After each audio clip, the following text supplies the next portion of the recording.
and if parents knew a crazy man in a mask was wandering around in the woods, we wouldn't have a camp to run anymore.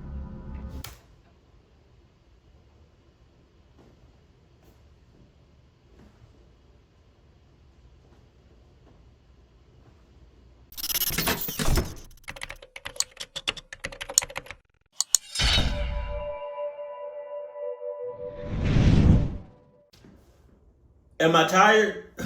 Yeah. I had a long day today, but I still wanted to get this reaction out. Good news is, though, my wife and my sister, they're up, they're in the house. So if I need to spaz out, tell me what's up!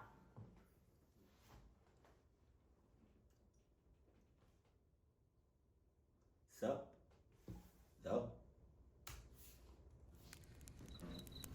You got your snacks?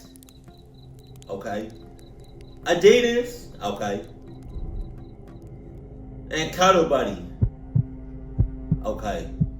What's up, DJ? I knew a DJ. I used to spend my summers as a camp counselor when I was in my early 20s. I got in a lot of trouble when I was younger, and a big reason was that I didn't have any positive role models growing up. Right. So being able to spend my summers out in nature and be a role model to kids was such a rewarding experience and helped me to eventually turn my own life around. Oh, yeah? However, not every experience was a pleasant one. This specific story happened back in the summer of 2019. Jesus. At that time, I had already worked at the camp as a counselor for 5 years. Each counselor was given a group of kids, and you were basically... For 5 years? So you've been around woods for 5 years. That's the only thing I'm getting from this. Like, you just outside in the wood. Nah, you got it. I'm grateful, I'm happy that you turned your life around. But my Edgar, you dealing with the woods. You dealing with the woods. And I love the kids to death. I love the kids. Do it for the kids. The kids is our future. I understand that and I respect it. But we are dealing with the woods. If something pop off, cluck all these, cluck the camp, cluck the kids, cluck everybody. I don't give a cluck. I don't, to be honest with you. I'm just saying. responsible for that group, almost like a teacher with a classroom. The summer camp I was at was not like a lot of summer camps that you'd see in movies or TV. It wasn't your typical summer camp bunking situation. Instead of it just being this big barracks-like room, it was set up a lot like a house. You walk in the front door, and you enter this big common area with a TV, a wraparound couch, and a small kitchenette. The common room had a hallway that led to 3 bedrooms. Each room had 4 beds, so I was responsible for 12 campers. Damn. My room was on the other side of the common room. The living situation was designed like this to basically give the teens a taste of what it may be like to live in dorms when they go away to college in a few years. One morning, one of the campers came to me and told me that he kept hearing someone walking around all night, and it was keeping him awake. I told him that it was probably one of the other campers using the bathroom, but he didn't think so. He said that he's heard the footsteps for 2 nights now, and when he does, he can hear them all night. Jesus. I told him I would look into it, and it was nothing to worry about. My ass I honestly is not. assumed it was most likely one of the other campers messing around with the kid. That night, when everyone was in the common room before lights out, I made an announcement to all my campers. I reminded them that once it's lights out, that means everyone is required to stay in bed unless they have to use the bathroom. Most of the campers looked at me with that oblivious look in their eyes, but all shook their heads in agreement. Right before 1 in the morning, I heard several of my campers screaming. I jumped out of bed and ran to their room. When I turned on the light, the 4 teenagers in that room looked like they had seen a ghost. One of them was even in tears. When I asked what happened, one of the kids just pointed to the doorway. The one who came to me earlier about the footsteps finally spoke up. He said he saw a figure standing by the closet door. He thought he was going crazy, so he tried to ignore the figure and go back to sleep, but he couldn't. He said he could hear the sound of heavy breathing. It was too dark in there to see for sure if it was actually a person.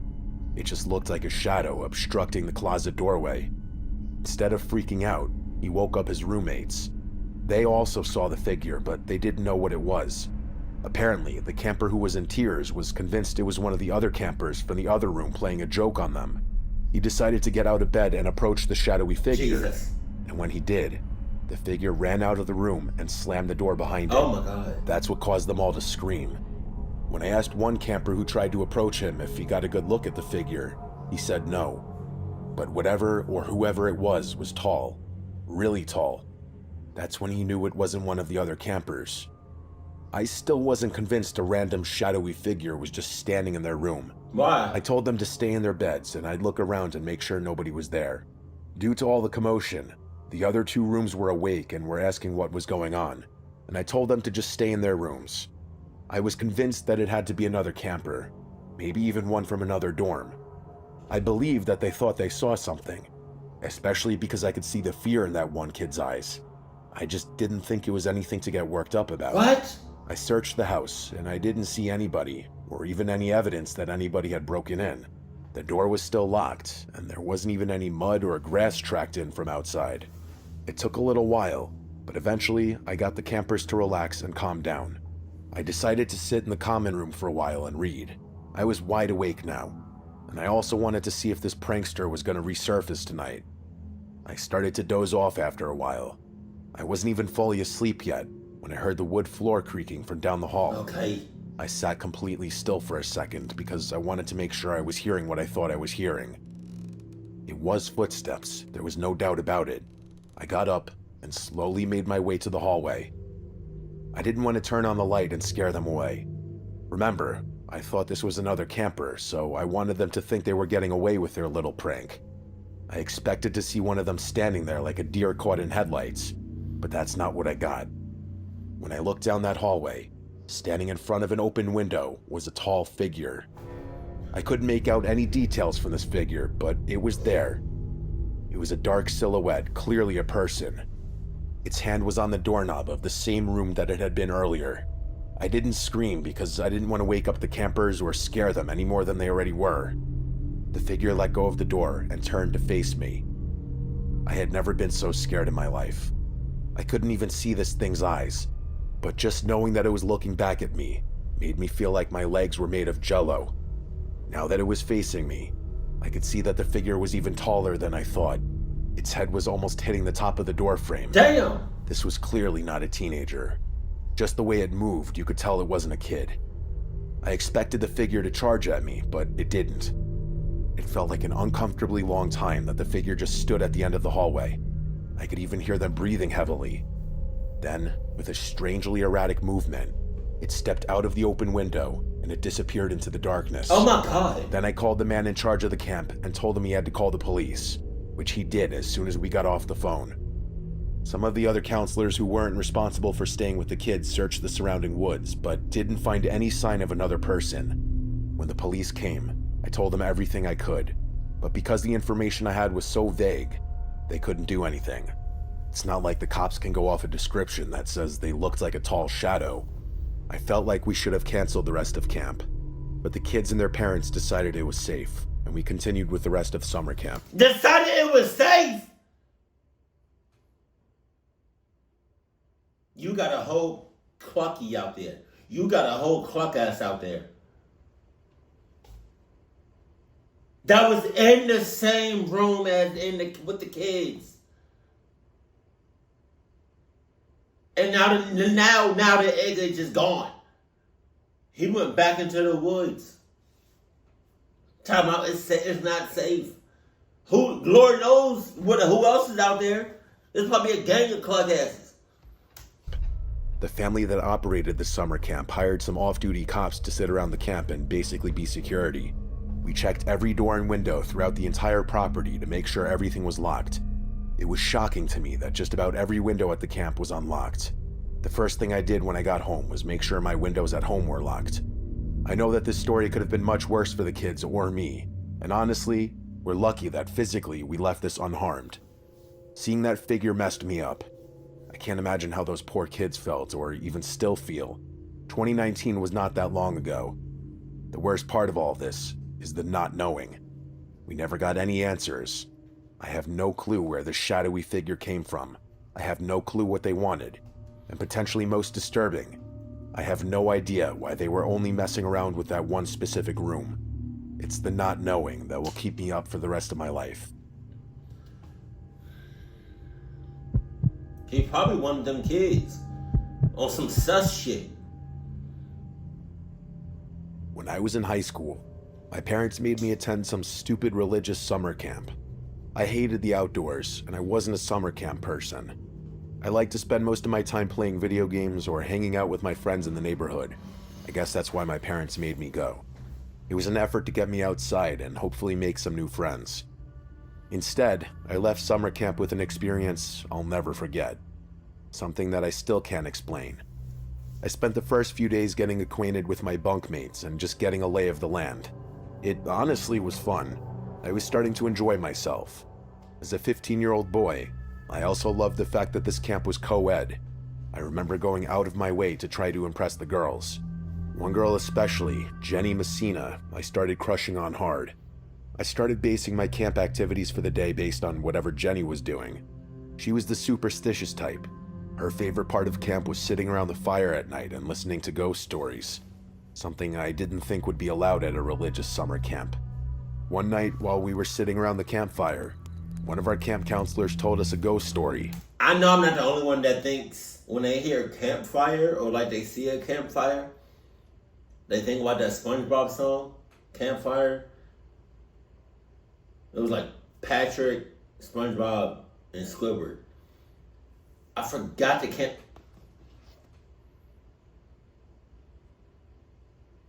Let me see if I can look up the lyrics real quick. Hold on. I'll call this one the Campfire song. Let's gather around the campfire, sing a campfire song. RCAMPFIRESEO. And if you don't think that we can sing it faster, then you're wrong. But it'll help if you just sing along.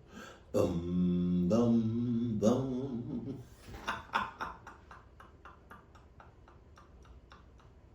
Cause now I'm just thinking about that episode. Squidward he didn't want to have nothing to do with that song.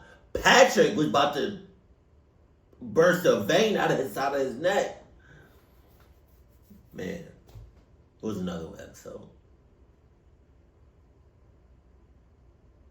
I love SpongeBob. So I love old school SpongeBob. I forgot when, because I don't watch the new SpongeBob, right? And the only movie that I've seen from SpongeBob is when the very first movie, when they went to go get Neptune's crown, and like David Hasselhoff was in it, right? Yeah, Neptune's crown, the one in Shell City. Bald. After, when did it start getting weird? Because I haven't seen SpongeBob in so long, but like the animation for the new movies, I don't know, it don't look right. It don't feel right. It don't look right. It don't seem right. That, and I forgot when I just stopped watching, like, I like old school SpongeBob. Yeah. I got, let's get back. Sorry. There's a small cabin just a short walk from all the other cabins that's abandoned.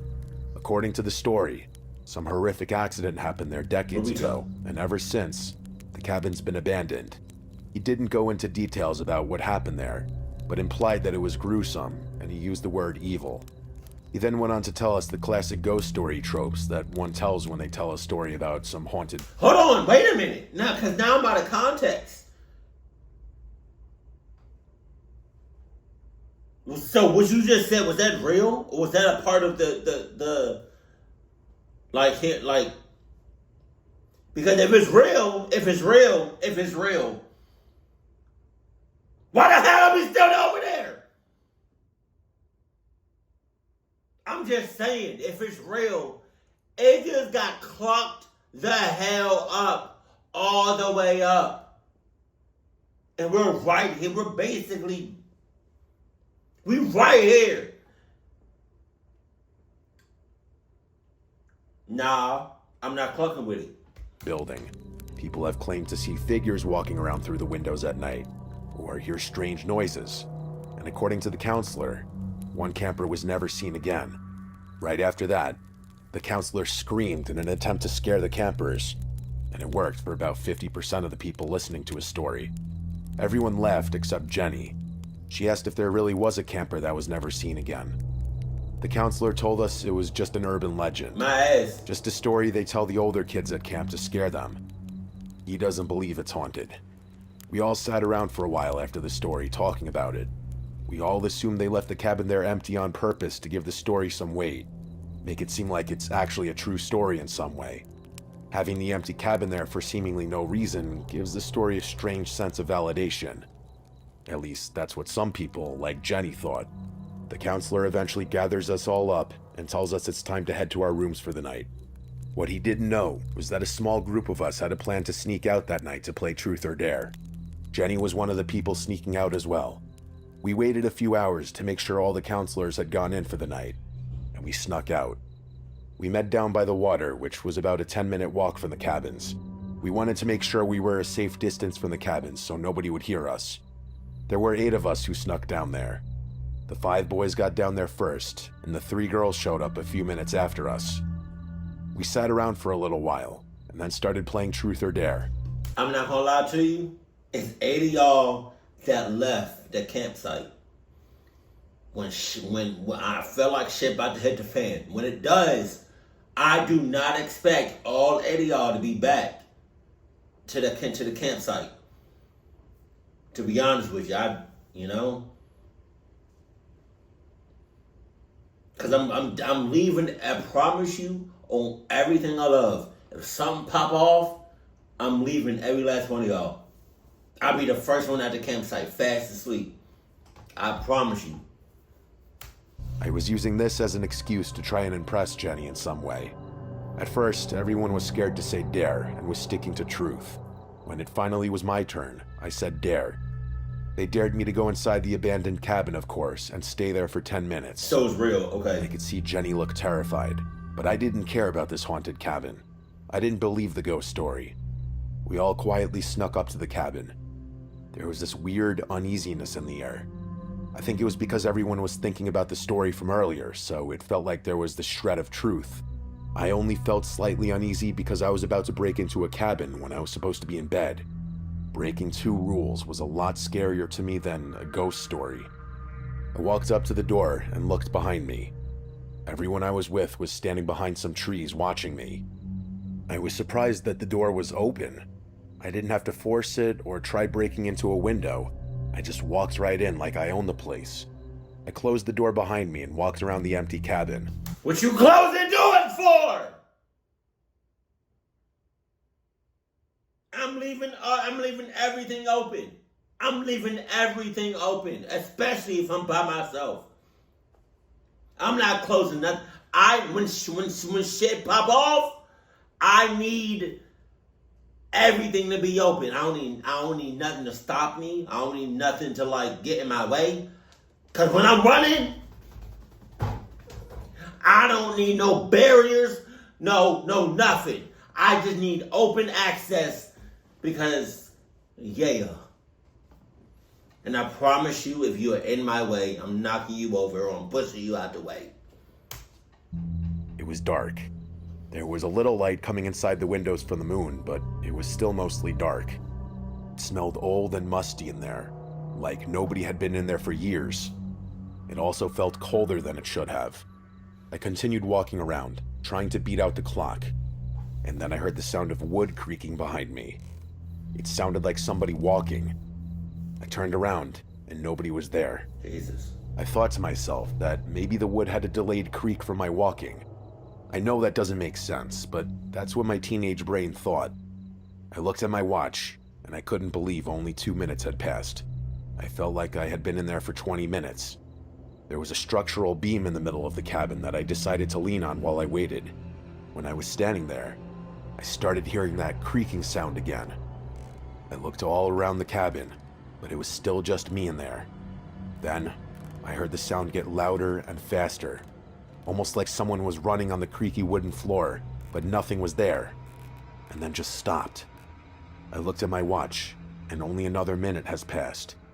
I walked over to the window and looked outside to try and see my friends, but I couldn't see them. Okay. I cupped my hands on the window and looked exactly where they said they were, and they didn't appear to be there. Yeah, they left your ass! I'm sorry. That was so loud.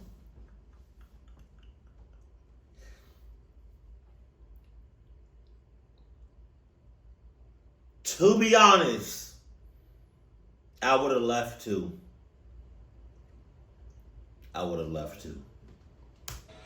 I started knocking on the window, trying to see if I could get their attention, but nobody appeared from the other side of the tree.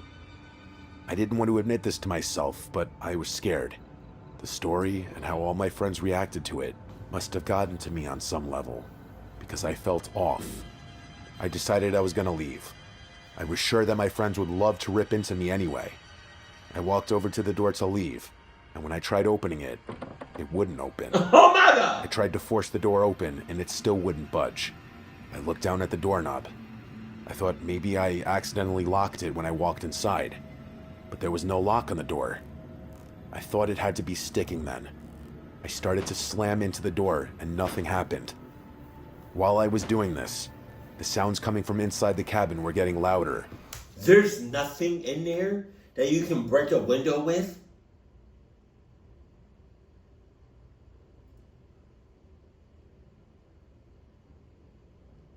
It might be GG's for you.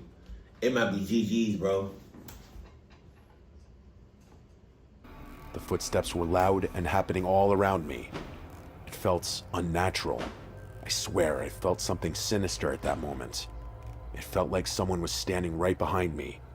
I tried to tell myself that it was just my imagination, but I couldn't even turn around. I started banging on the door, yelling for help. I heard someone on the other side of the door trying to get it open, but they couldn't get it open either. It was Jenny. I thought everyone was gone because I didn't see them, but thankfully Jenny was there. I heard her say that the door was locked and that they were trying to get it open. I still didn't turn around. I know this sounds insane, but I felt breath on my shoulder while I was facing the door. I couldn't hear anyone breathing, and I never saw anyone with my own eyes, but I could tell somehow that someone was behind me. I let go of the doorknob and fell to the ground, leaning my head against the door. I was basically expecting defeat. Then the door opened and I fell out. Standing there were two camp counselors. I never felt so much relief in my life. I ran out and fell to the ground in front of the cabin. I started thanking them for getting me out, and they didn't look pleased. They basically brought me to the main cabin, and I had to sleep in what is essentially solitary confinement, summer camp edition. The next morning, I had a meeting with the woman who runs the camp. I told her about my experience, and she just kept rolling her eyes basically. She told me that counselors aren't supposed to tell that story because it gives the campers nightmares. She assured me that the story isn't true, and it's a stupid story designed to scare us. She didn't care much about what I had to say. She ended up calling my parents, and I got kicked out of summer camp for breaking curfew, sneaking out, and breaking into a restricted camp building. Honestly, I was so scared from the previous night, I didn't care I was getting kicked out. I was happy to be going home and spending the rest of my summer vacation grounded. Back then, I remember looking into the story more. The internet was not as expansive as it is right now. I couldn't find any details on whether the story was true or not. The camp has since closed, and every time over the years I try to look the story up, I never can find anything. It's easy to say that this was all my mind, but that's not the case. I don't get scared easily, and this was honestly the only time in my life I felt genuine fear.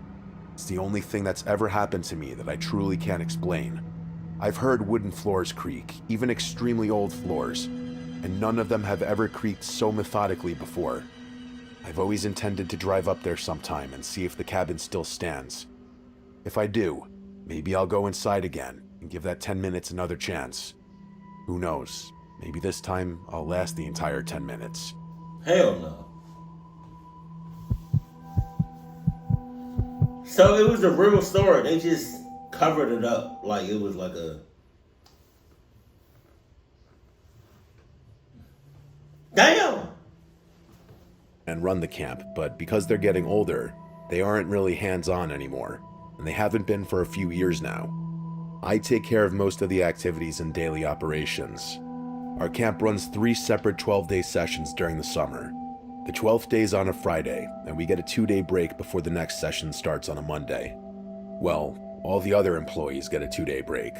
I stay behind and make sure the camp is ready for the next batch of kids. One summer a few years ago, we had to cancel the last session because of something that happened. It started on the last day of the second session. One of the girls came up to me after breakfast and told me that she was happy to be going home. That always made me sad to hear because it was usually an indication that they didn't enjoy their time at camp. When I asked her what was wrong, she told me that she didn't sleep well the last 2 nights, so she was happy to be going home and sleeping in her own room. I continued to ask why she didn't sleep well. She told me it was because she was being bothered by an owl man at night. What? I was almost at a loss for words. I didn't know how I should react to this. I couldn't tell if she was joking, dreaming, or hallucinating. She said she saw the owl man 2 nights ago. She heard a tapping sound on the window. She woke up and saw the owl man outside. He looked like he was waving at her. She convinced herself she was dreaming and tried to go back to sleep. The next night, which was her final night sleeping at camp, she woke up to the owl man tapping on the window again. That's when she told me that she knew this wasn't a dream. He was clearly there. Oh my God. She went over to the window, and the owl man asked if she could let him in because it was cold outside. She told him she wasn't allowed and to leave her alone.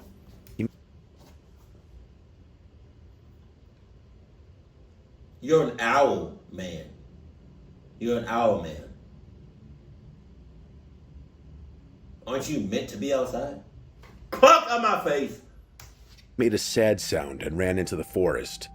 While she was telling me all this, she didn't look scared or even that concerned.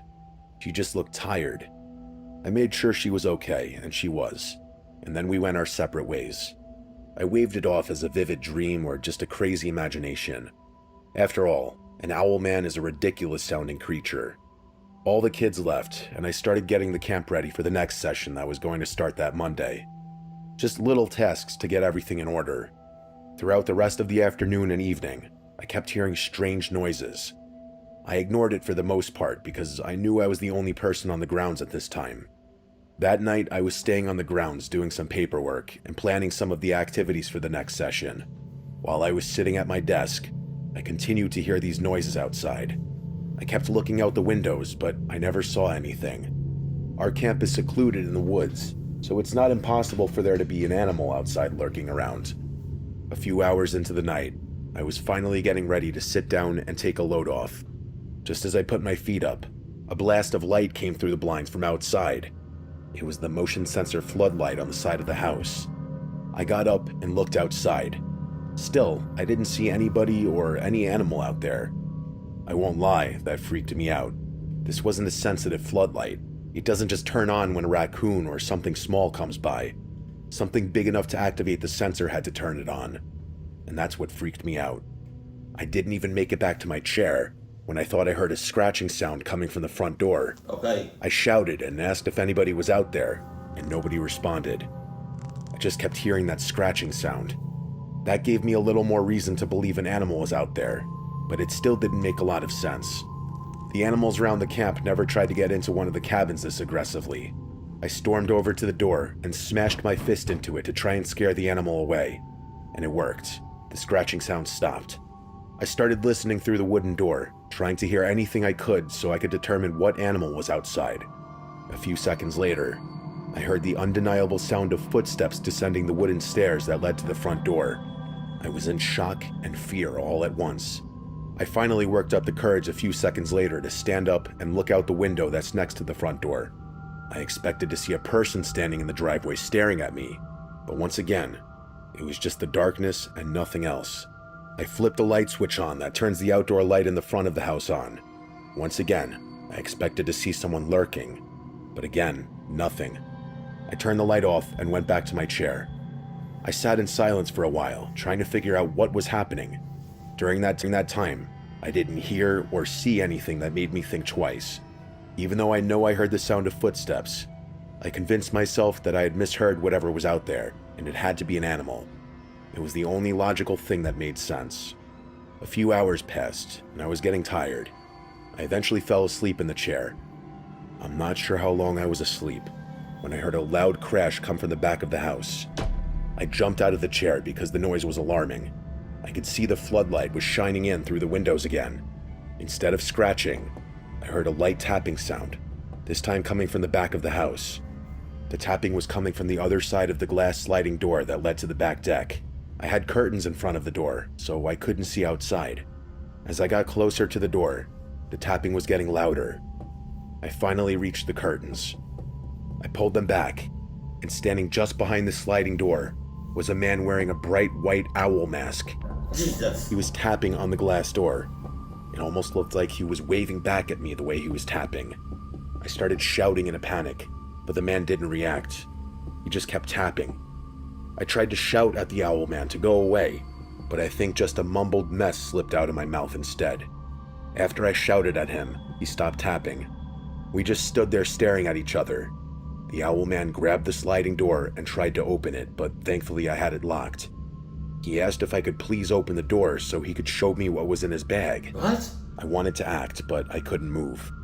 The sheer panic I felt in this moment was actually crippling. I finally was able to fumble around in my pocket and grab my phone. As I was dialing 911, the owl man told me that it wasn't a good idea to call the police, and that it was going to make him very angry. Obviously, that didn't stop me. While I was on the phone with the police, the owl man ran back into the forest. I tried to see exactly where he ran off to, but once he hit the darkness, he was gone. The police eventually showed up, and after a full investigation and search of the surrounding area, they never found him. They did find the owl mask deep in the woods, just hanging from a tree branch, and underneath that, a backpack with a pink t-shirt inside that had Vermont written on it with cursive handwriting. It's important to note that our camp is nowhere close to the state of Vermont. In fact, Vermont is on the other side of the country. But the worst part of all this was that wrapped inside the Vermont shirt was a knife. Not just a pocket knife or a kitchen knife, but a big butcher knife. Even with the mask and backpack, they were never able to find out who the man was, where he came from, or what he intended to do. He just showed up one day trying to get inside one of the cabins, and he didn't try very hard. When the camper told him to go away, he did. When he tried to get inside my cabin, he once again didn't try very hard. He could have easily broken a window, but instead, he just disappeared. When the police found the backpack, that was more than enough evidence to cancel the next session. We just didn't know if it was safe to have all those children here with this owl man still on the loose. We never officially stated the reason to the public why we canceled the next session. My family was able to pull some strings and keep the real reason quiet from the public. It's why I'm writing this without giving my real name or the name of the camp, because we still run the camp to this day, and if parents knew a crazy man in a mask was wandering around in the woods, we wouldn't have a camp to run anymore.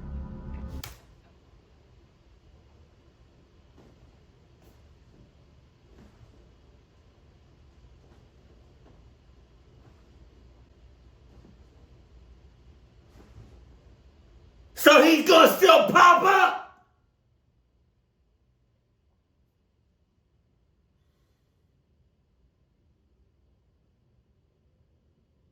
So every year is a chance for the owl man to pop up.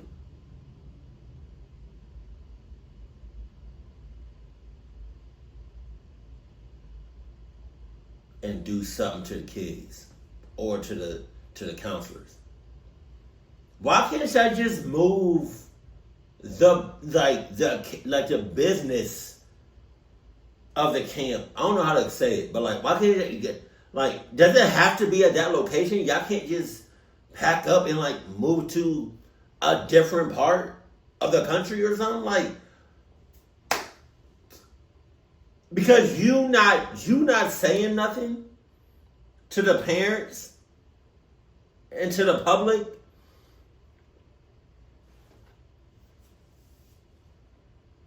It's a bad idea.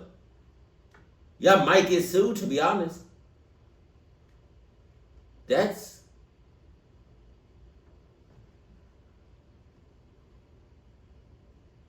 Maybe I missed it, but I feel like y'all can just pack up and move to the. All right. Clock what I said.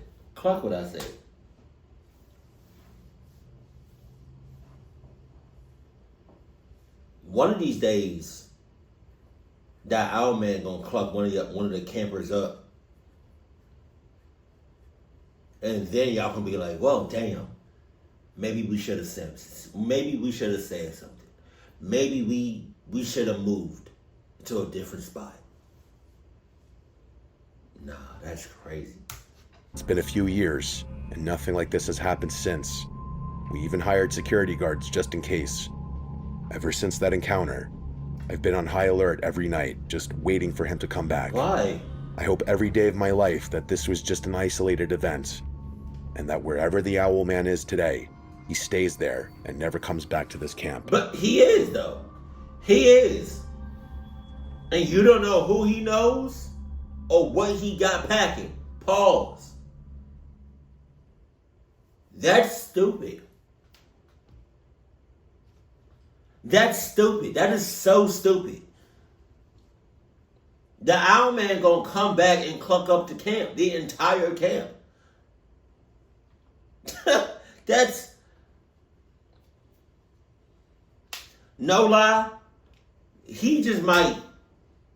He may not come next year, or he may not come the year after that. He might actually come back when y'all let y'all guard down. And when y'all let y'all guard down, he might come out either during the day or at nighttime. Talking about some, guns black. I don't want that to happen, but it's a possibility.